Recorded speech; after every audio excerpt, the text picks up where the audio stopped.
आंतरवाली सराटी येथे झालेल्या पोलिसांवरील दगडफेकीच्या घटनेची एसआयटी मार्फत कुशल चौकशी करा, पण निपक्षपातीपणे होऊन जाऊ द्या.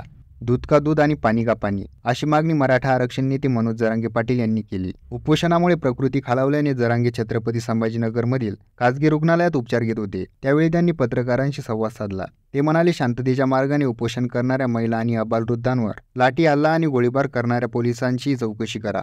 शांततेच्या मार्गाने आंदोलन करणाऱ्या मराठा बांधवांवर गुन्हे दाखल केले जात आहेत. हे सरकार सत्तेचा दुरुपयोग करीत आहे. लाठी हल्ल्याचे आदेश देणाऱ्या मंत्र्यांचीही चौकशी करा, असे जरांगे पाटील म्हणाले. त्या काळात आम्हाला कोणी कोणी फोन केले आणि काय म्हणाले होते तीही माहिती एसआयटीला देतो, असे ते म्हणाले. आम्हाला ओबीसीमधून आरक्षण पाहिजे आणि ते घेतल्याशिवाय राहणार नाही. मी कुणाचा 1 रुपयाही घेतलेला नाही. यामुळे त्यांनी कितीही एसआयटी नेमल्या तरी काही फरक पडणार नाही. 10% आरक्षण लादू नका, विनाकारण मराठा समाजाला अंगावर घेऊ नका, असे आवाहन त्यांनी केले. दरम्यान विधिमंडळात पडसादांनी काम तहकूब झाले होते.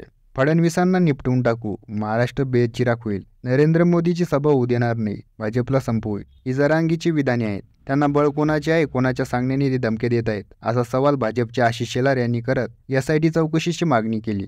अध्यक्षांनी एसआयटी चौकशीची घोषणा करावी, यासाठी आक्रमक होत भाजप शिवसेनेचे सदस्य वेलमध्ये उतरल्यानंतर अध्यक्ष नार्वेकर यांनी कामकाज 5 मिनिटांसाठी स्थगित केले. नंतर ते म्हणाले की हिंसक विधाने आणि हिंसक कृतीचे कोणी समर्थन करीत नाही. समाजाला, देशाला चुकीचा संदेश जाऊ नये म्हणून या आंदोलनातील अशी विधाने व कृतीची सखोल चौकशी व्हावी, यासाठी एसआयटी चौकशी करावी. तत्पूर्वी काँग्रेस विधिमंडळ पक्षनेते बाळासाहेब थोरात म्हणाले की जरांगे यांच्या त्या विधानाचे कोणी समर्थन करत नाही, आम्हीही करीत नाही. पण मूळ मराठा आंदोलन का चिघळले? आंतरवाली सराटीतील पोलीस लाठीमाराची प्रतिक्रिया उमटली, त्याचे परिणाम पुढे झाले, असा आरोप केला.